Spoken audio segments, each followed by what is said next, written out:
بسم اللہ الرحمن الرحیم۔ الحمد للہ رب العالمین، والصلاة والسلام علی سید المرسلین و خاتم النبیین، اما بعد۔ صحیح بخاری باب کتاب الحیض، حدیث نمبر 306، اردو ترجمہ۔ ہم سے عبداللہ بن یوسف نے بیان کیا، انہوں نے کہا ہم سے امام مالک نے ہشام بن عروہ کے واسطے سے بیان کیا، انہوں نے اپنے والد سے، انہوں نے حضرت عائشہ رضی اللہ عنہا سے، آپ نے بیان کیا کہ فاطمہ ابی حفص کی بیٹی نے رسول کریم صلی اللہ علیہ وسلم سے کہا کہ یا رسول اللہ، میں تو پاک ہی نہیں ہوتی، تو کیا میں نماز بالکل چھوڑ دوں؟ آن حضرت صلی اللہ علیہ وسلم نے فرمایا کہ یہ رگ کا خون ہے، حیض نہیں، اس لیے کہ جب حیض کے دن جس میں کبھی پہلے تمہیں عادتاً حیض آیا کرتا تھا آئیں تو نماز چھوڑ دے، اور جب اندازے کے مطابق وہ دن گزر جائیں تو خون دھو ڈال اور نماز پڑھ۔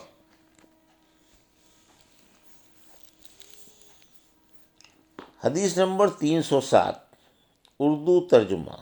حیض کا خون دھونے کے بیان میں ہم سے عبداللہ بن یوسف نے بیان کیا، انہوں نے کہا ہمیں امام مالک نے بیان کیا، انہوں نے ہشام بن عروہ کے واسطے سے، انہوں نے فاطمہ بنت منظر سے، انہوں نے اسماء بنت ابی بکر صدیق رضی اللہ عنہ سے، انہوں نے کہا کہ ایک عورت نے رسول کریم صلی اللہ علیہ وسلم سے سوال کیا، اس نے پوچھا کہ یا رسول اللہ، آپ ایک ایسی عورت کے متعلق کیا فرماتے ہیں جس کے کپڑے پر حیض کا خون لگ گیا ہو؟ تو رسول اللہ صلی اللہ علیہ وسلم نے فرمایا کہ اگر کسی عورت کے کپڑے پر حیض کا خون لگ جائے تو چاہیے کہ اسے رگڑ ڈالے، اس کے بعد اسے پانی سے دھوئے، پھر اس کپڑے میں نماز پڑھ لے۔ حدیث نمبر 308، اردو ترجمہ۔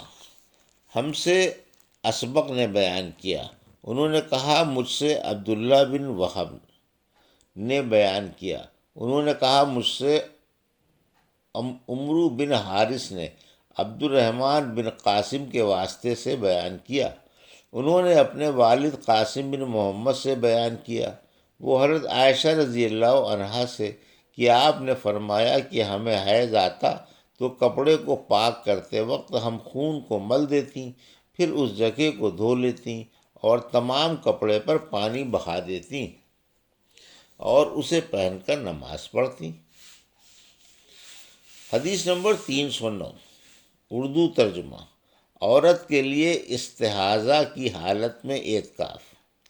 ہم نے اسحاق بن شاہین ابو بشر واسطی نے بیان کیا، انہوں نے کہا ہم سے خالد بن عبداللہ نے بیان کیا، انہوں نے خالد بن مہران سے، انہوں نے اکرمہ سے، انہوں نے حضرت عائشہ رضی اللہ عنہا سے کہ نبی کریم صلی اللہ علیہ وسلم کے ساتھ آپ کی بعض ازواج نے اعتکاف کیا، حالانکہ وہ مستحاضہ تھیں اور انہیں خون آتا تھا، اس لیے خون کی وجہ سے تشت اکثر اپنے نیچے رکھ لیتی، اور اکرمہ نے کہا کہ عائشہ نے کس قسم کا پانی دیکھا تو فرمایا یہ تو ایسا ہی معلوم ہوتا ہے جیسے فلاں صاحبہ کو استحاضہ کا خون آتا تھا۔ حدیث نمبر 310، اردو ترجمہ۔ ہم سے قنیبہ بن سعید نے بیان کیا، کہا ہم سے یزید بن زریع نے خالد سے اور وہ اکرمہ سے، وہ عائشہ رضی اللہ عنہا سے، آپ نے فرمایا کہ رسول اللہ صلی اللہ علیہ وسلم کے ساتھ آپ کی ازواج میں سے ایک نے اعتکاف کیا، وہ خون اور زردی نکلتے دیکھتی تشت ان کے نیچے ہوتا اور نماز ادا کرتی۔ حدیث نمبر 311، اردو ترجمہ۔ ہم سے مسدد بن مسرحد نے بیان کیا، کہا ہم سے مر بن سلیمان نے خالد کے واسطے سے بیان کیا، وہ اکرمہ سے، وہ عائشہ رضی اللہ عنہا سے کی بعض امہات المومنین نے اعتکاف کیا، حالانکہ وہ مستحاضہ تھیں۔ اوپر والی روایت میں انہی کا ذکر ہے۔ حدیث نمبر 312، اردو ترجمہ۔ کیا عورت اسی کپڑے میں نماز پڑھ سکتی ہے جس میں اسے حیض آیا ہو؟ ہم سے ابو نعیم فضل بن وکیل نے بیان کیا، انہوں نے کہا ہم سے ابراہیم بن نافع نے بیان کیا، انہوں نے عبداللہ بن ابی یہی سے، انہوں نے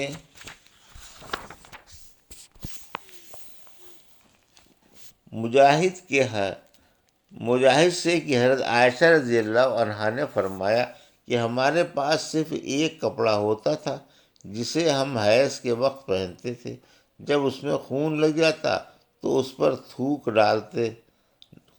ڈال لیتے اور پھر اسے ناخون سے مسل دیتے۔ حدیث نمبر 313، ہم سے عبداللہ بن عورت حیض کے غسل میں خوشبو استعمال کرے؟ ہم سے عبداللہ بن عبد الوہاب نے بیان کیا، انہوں نے کہا ہم سے حماد بن زید نے ایوب سختیانی سے، انہوں نے حفصہ سے اور وہ ام عطیہ سے، آپ نے فرمایا ہمیں کسی میت پر 3 دن سے زیادہ سوگ کرنے سے منع کیا جاتا تھا، لیکن شوہر کی موت پر 4 مہینے 10 دن کے سوگ کا حکم تھا۔ ان دونوں میں ہم نہ سرما لگاتی نہ خوشبو، اور اسب و یمن کی بنی ہوئی ایک چادر جو رنگین بھی ہوتی تھی کے علاوہ کوئی رنگین کپڑا ہم استعمال نہیں کرتی تھیں، اور ہمیں عدت کے دنوں میں حیض کے غسل کے بعد قسط اظفار استعمال کرنے کی اجازت تھی، اور ہمیں جنازے کے پیچھے چلنے سے منع کیا جاتا تھا۔ اس حدیث کو حشام بن حسان نے حفصہ سے، انہوں نے ام عطیہ سے، انہوں نے نبی کریم صلی اللہ علیہ وسلم سے روایت کیا ہے۔ حدیث نمبر 314،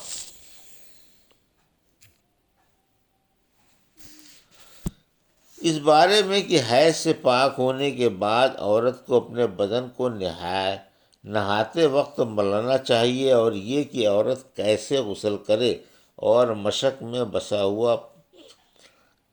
ہوا کپڑا لے کر خون لگی ہوئی جگہوں پر اسے پھیرے۔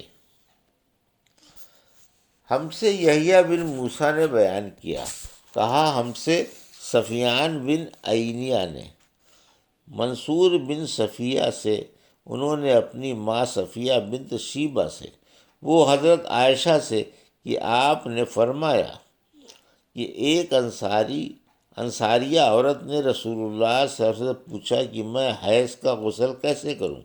آپ صلی اللہ علیہ وسلم نے فرمایا کہ مشق میں بچا ہوا کپڑا لے کر اس سے پاکی حاصل کر۔ اس نے پوچھا اس سے کس طرح پاکی حاصل کروں؟ آپ نے فرمایا اس سے پاکی حاصل کر۔ اس نے دوبارہ پوچھا کہ کس طرح؟ آپ نے فرمایا سبحان اللہ، پاکی حاصل کر۔ پھر میں نے اسے اپنی طرف کھینچ لیا اور کہا کہ اسے خون لگی ہوئی جگہوں پر پھیر لیا کر۔ حدیث نمبر 315، حیض کا غسل کیوں کر ہو؟ ہم سے مسلم بن ابراہیم نے بیان کیا، کہا ہم سے وہیب بن خالد نے، کہا ہم سے منصور بن عبد الرحمن نے اپنی والدہ صفیہ سے، وہ عائشہ رضی اللہ عنہا سے کہ انصاریہ عورت نے رسول اللہ صلی اللہ علیہ وسلم سے پوچھا کہ میں حیض کا غسل کیسے کروں؟ آپ نے فرمایا کہ ایک مشق میں بسا ہوا کپڑا لے اور پاکی حاصل کر۔ یہ آپ صلی اللہ علیہ وسلم نے 3 دفعہ فرمایا۔ پھر آن حضور صلی اللہ علیہ وسلم شرمائے اور آپ نے اپنا چہرہ مبارک پھیر لیا، یا فرمایا کہ اس سے پاکی حاصل کر۔ پھر میں نے انہیں پکڑ کر کھینچ لیا، اور نبی کریم صلی اللہ علیہ وسلم جو بات کہنی چاہتے تھے وہ میں نے اسے سمجھائی۔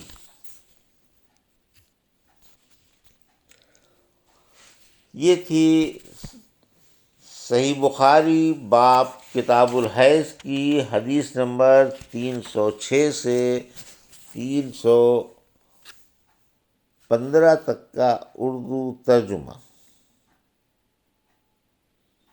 اللہ سے دعا ہے کہ اللہ ہمیں ان حدیثوں کی صحیح سمجھ عطا فرمائے اور ان کے مطابق اپنی زندگی گزارنے کی توفیق عطا فرمائے، آمین یا رب العالمین۔